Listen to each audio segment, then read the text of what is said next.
Viva Voz, com Vera Magalhães.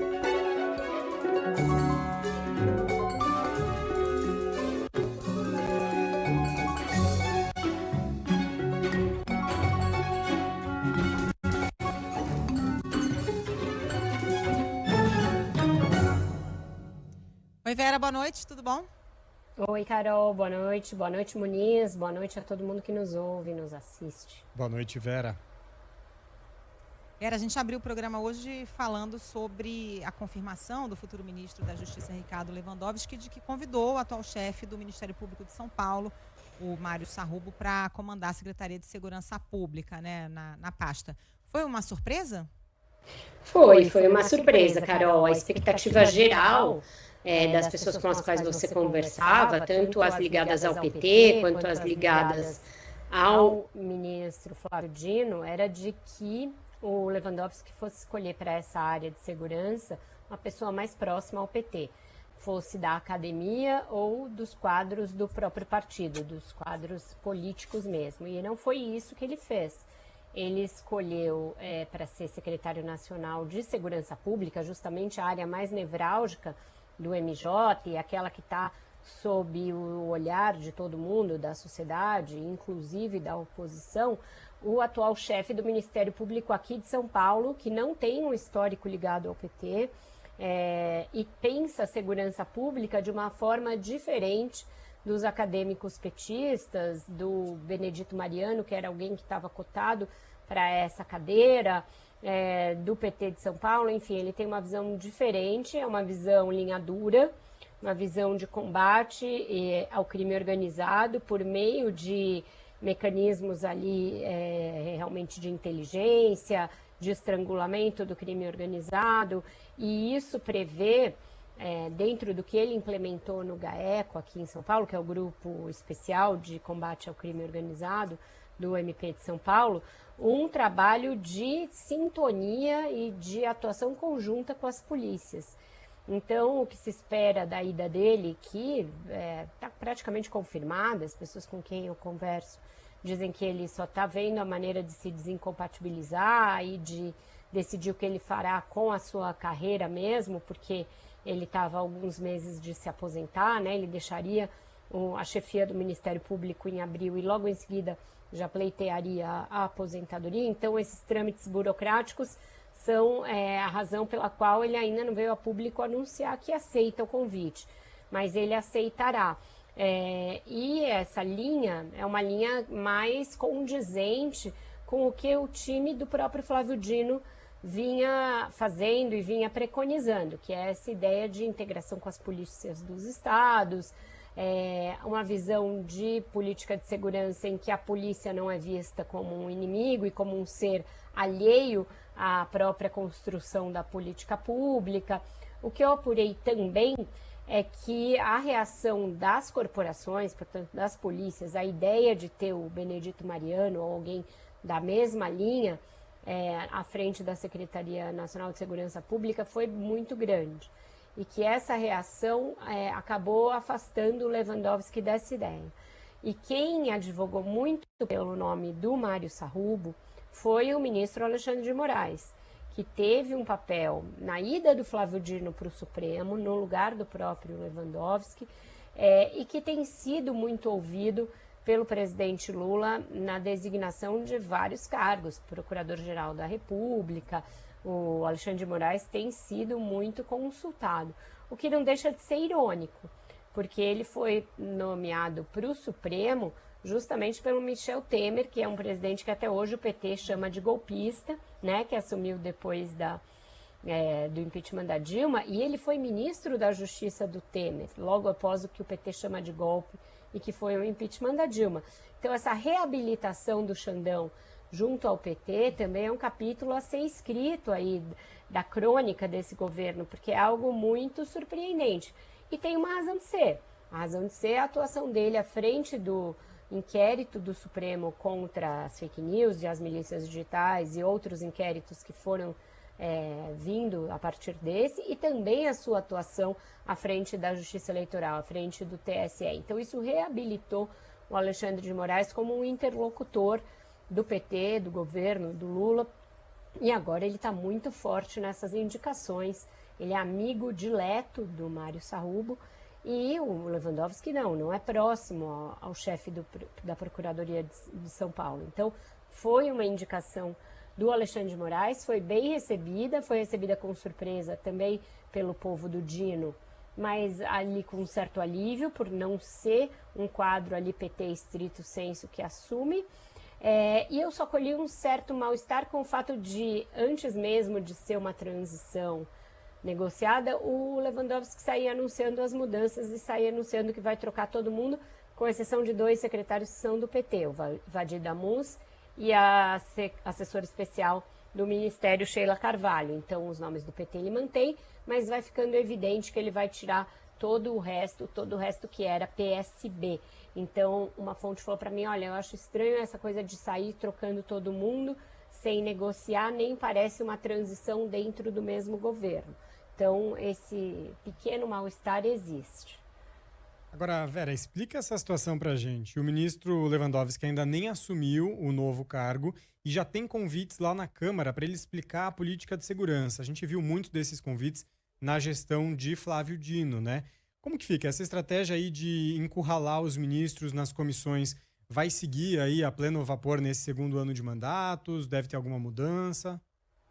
Parece que sim, Muniz, mas o que o governo não pretende é cair nessa e manter a frequência dos ministros nesses convites, principalmente. O que não for convocação, a ideia é que o governo vai esparçando essa ida dos ministros. Houve ministros que foram dezenas de vezes à Câmara e ao Senado no ano passado. É lógico que é obrigação de um ministro de Estado prestar contas ao parlamento. Acontece que não é disso que se trata nessas audiências.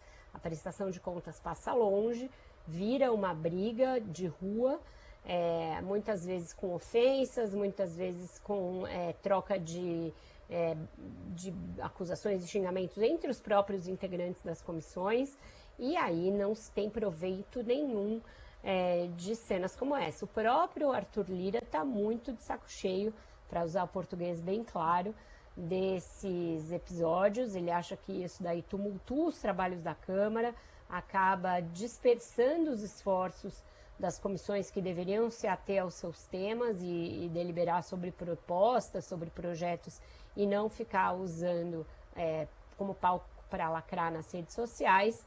E eu acho que vai ter um freio de arrumação em algum momento.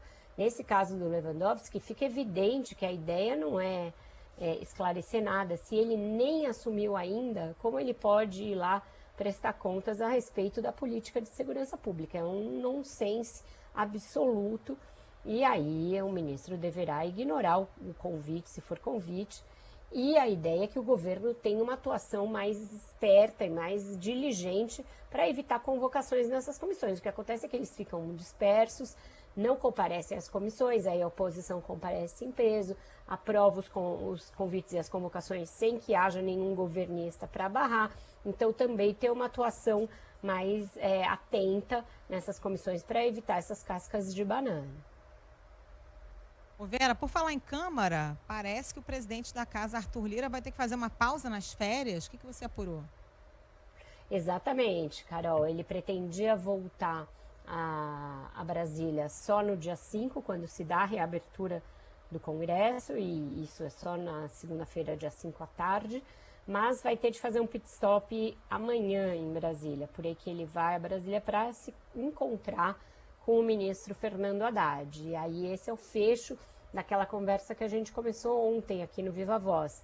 A necessidade que ainda haveria de incluir o Lira na conversa sobre uma saída para esse impasse da MP que propõe a reoneração da folha de pagamento de 17 setores da economia. A conversa do Haddad com o Pacheco não foi conclusiva, e uma das razões era essa: precisa consultar o presidente da Câmara, porque foram as duas casas que votaram a prorrogação até 2017 da desoneração das folhas, e, portanto, tem descontentamento nas duas casas com a ideia de voltar a cobrar impostos sobre a folha a partir de abril. Então, o Haddad vai consultar o Lira sobre as alternativas colocadas na mesa, e uma delas é desmembrar a MP que ele mandou no fim de dezembro em várias outras, tratando os temas separadamente e, se possível, em projetos de lei e não em MPs, e ele vai sentir o clima do Lira para que se restabeleça algum tipo de cobrança de impostos sobre a folha, ainda que gradativa e ainda que ali de não todos os setores ao mesmo tempo, mas alguma cobrança ele quer fazer a partir de já, porque ele considera que isso é importante para a sua proposta de meta fiscal, que prevê um déficit zero e que, portanto, requer que o governo arrecade em lugares onde ele não está arrecadando, que diminua o montante de renúncia fiscal que existe. Hoje mesmo saiu uma medida para lá de controversa, revogando uma ampliação de benefícios fiscais que o Bolsonaro tinha dado a igrejas evangélicas. As denominações evangélicas já estão em cima, criticando, batendo, apontando perseguição religiosa, quando não tem nada de questão religiosa, é uma questão de justiça tributária, e é o que o Haddad tem advogado, que não pode alguns setores aí da sociedade, da economia e de organizações ter muitos benefícios tributários que outros não têm. Então, ele pegou mais um tema espinhoso, fez isso por uma resolução da própria Receita Federal, está tendo reação, mas é isso, ele está perseguindo a meta fiscal com os mecanismos de que ele dispõe. Vera, um outro assunto também é essa sanção, né, por parte do presidente Lula, daquela bolsa para estudantes de baixa renda do ensino médio, que tem o objetivo ali de oferecer um repasse em dinheiro mesmo para os alunos da rede pública que completarem a educação básica. Isso veio na esteira daquela alta abstenção de alunos no Enem, né? Essa medida aí é suficiente para conter a evasão escolar e também essa baixa procura pelo Enem, na sua visão? Olha, sozinha não, Muniz, mas é uma medida importante, uma medida meritória também. Ela foi sancionada, essa lei, foi aprovada pelo Congresso a partir de um projeto inicialmente da deputada Tabata Amaral, aqui de São Paulo, e prevê um pagamento em dinheiro mensal para os estudantes que se mantiverem nos 3 anos do ensino médio e um pagamento complementar a cada um dos 3 anos desse ciclo para quem passar de ano e continuar. Então, você ganha um mês a mês, até como um incentivo para não ter de ir trabalhar ao invés de estudar. E depois, ao fim de um ano, ganha uma quantia um pouco maior, que vai ser sacada só no fim do ciclo, portanto, só ao fim do 3º ano, por ter cumprido cada uma das etapas do ensino médio. Então, ela tem esse caráter aí de incentivo ao estudo, e é interessante ela ter esses 2 momentos, o momento em que a pessoa saca mês a mês para prover as suas necessidades mais imediatas, e essa poupança ao final, que pode inclusive ajudar esse aluno que quiser cursar uma faculdade ou iniciar aí sim a sua vida profissional, mas sozinha não vai ser suficiente. Tem uma série de outras questões que estão ali no cerne da grande evasão no ensino médio e também do desinteresse em prestar o Enem, e algumas delas dizem respeito à própria estrutura do ensino médio, que não é atraente para o aluno, que não consegue segurar esse aluno frente a essa necessidade que muitas famílias têm de que um jovem aos 16, 17 anos já contribua com a renda familiar. Então, o ensino médio tem de ser, para esse jovem, um chamariz para que ele vá ter uma empregabilidade melhor. Ele tem de enxergar vantagem no fato de continuar estudando para ele ajudar essa mesma família em termos mais vantajosos lá adiante. Então, o currículo do ensino médio, eu acho que é um grande fator para isso também. E nesse aspecto, o governo até aqui, nesse primeiro ano, falhou muito. Perdeu um ano inteiro numa discussão ali longa a respeito da estrutura do ensino médio, não foi conclusiva, ou seja, não revogou de todo a reforma que havia sido feita sob o Temer, até porque isso foi votado pelo Congresso e não tinha clima para revogar numa canetada, e acabou tendo de fazer um esforço no fim do ano, ali muito em função de um pedido do ministro Camilo Santana, para que o Congresso não falasse, olha, não vale nada disso que vocês estão querendo mudar, a gente vai manter a reforma como ela foi feita. Então esse é um capítulo que ainda tem de ser vencido. Vai ter de haver um acordo para como vai ficar o relatório do deputado Mendonça Filho, que já foi o ministro que implementou essa reforma no ensino médio lá no governo Temer, para ver como isso vai ficar. Se vai, de fato, voltar com a carga das horas básicas ali, da jornada básica do ensino médio, se vai manter os itinerários formativos como eles são hoje, enfim, tem uma discussão ainda a ser feita. E eu acho que isso está também entre as razões que explicam essa grande evasão do Enem. A pessoa não sabe como vai ser o ensino médio, se o que ela está fazendo agora vai continuar valendo, ou se vai ter uma outra mudança ali na frente. E aí isso desencoraja, de uma certa maneira, a pessoa a fazer a prova. Vera, para a gente fechar aqui o Viva Voz, a campanha eleitoral desse ano parece que realmente foi deflagrada antecipadamente, né? Agora, o governador de São Paulo, Tarcísio de Freitas, deu a entender que vai apoiar a reeleição do prefeito Ricardo Nunes. É um cabo eleitoral interessante, o Tarcísio, talvez até mais do que o próprio ex-presidente Jair Bolsonaro? Olha, eu acho que para o prefeito é um cabo eleitoral mais interessante, Carol. Primeiro porque ele tem caneta e tem aí a máquina do governo à sua mão, então se de fato resolver apoiá-lo, é um apoio que não tem tantas características de uma radicalização da disputa, que é algo que o Nunes tinha medo. Ele não queria ficar excessivamente associado ao bolsonarismo e a todo aquele ranço ideológico que ele traz, porque ele acha que isso afasta algumas alianças que ele pode selar e afasta um eleitor de centro, que ele espera conquistar justamente pelo discurso do medo em relação ao Guilherme Boulos. Então ele quer ser uma alternativa para aquele eleitor de centro e centro-direita, que não necessariamente é um bolsonarista fanático. E esse perfil do Tarcísio coaduna melhor com essa ideia de como o Ricardo Nunes vai querer se vender na campanha.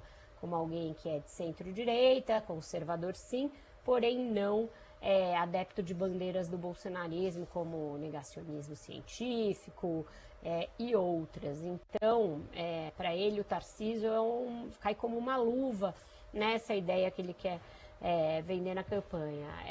Esse apoio antecipado, aí, o Tarcísio puxando esse bloco dos apoios, mostra que o movimento lá do outro lado, a esquerda, de juntar o PT e o PSOL e fazer da Marta vice do Guilherme Boulos, acabou precipitando também as coisas na direita. Ainda estava aquele chove não molha sobre se o Ricardo Salles ia ser candidato ou não. Com isso, o Tarcísio, que não é do PL, ele é do Republicanos, portanto, ele não condiciona a decisão do Bolsonaro nem do PL, mas ele é um fator importante também para isso, está meio dizendo, olha, se eles estão se alinhando do lado de lá, nós temos de nos alinhar do lado de cá também e não nos dividir. Então isso pode ter um peso para desencorajar o Bolsonaro com essa ideia de uma candidatura puro sangue do PL, que aliás é algo que o próprio PL não quer. A gente já vem tratando disso aqui há algum tempo. Mas você vê que o Tarcísio fica ali meio pisando em ovos, né? Ele não fala com todas as letras. É meu candidato, apoiar. Quando os jornalistas perguntam, o eleitor poderia entender que o senhor apoia a reeleição do Nunes? Ele fala, acho que o eleitor pode entender que sim. É um jeito sutil de arrancar informação, é esse o caminho. Ele não fala com todas as letras, né? Porque ele também não quer que depois o Bolsonaro venha com 5 pedras na mão para cima dele, que é o que ele tem feito com qualquer um que não fala exatamente o que ele quer. Fez com o Valdemar e com outros, etc. Ontem o Cláudio Castro, governador do Rio, também fez elogios ao Lula, também vai ouvir a dele. Em breve, a gente sabe como o Bolsonaro é. Ele quer que os seus aliados sigam à risca tudo que ele falar e nem sempre vai ser assim. Então, eu acho que todo esse cuidado, todos esses eufemismos do governador tem um pouco a ver com isso. Bom, a música de hoje tem a ver com um personagem que andava sumido, Vera, e apareceu. Apareceu, uma cabrocha, né, que apareceu. O ex-ministro da Saúde, Marcelo Queiroga, quem diria, agora está indignado achando que o Ministério da Saúde está negligenciando vacina, veja só. Ele que... A terra plana capota, amigo. Como você bem disse, no nosso grupo a terra plana capota. E ele que concordou com aquela ideia do Bolsonaro de desencorajar a vacinação anti-Covid em crianças e jovens, agora acha que tinha que começar a vacinação de dengue aos 4 anos e estender para todo mundo e comprar vacina geral. Eu já tratei mais detidamente do assunto no Viva Voz 1, convido o nosso ouvinte a ir lá procurar nos tocadores de podcast, então não vou me alongar, mas isso me lembrou dessa música, e já que a gente está aí no clima pré-carnavalesco, a gente vai de Chico Buarque. Quem te viu, quem te vê, ministro, tá? Vacinador agora.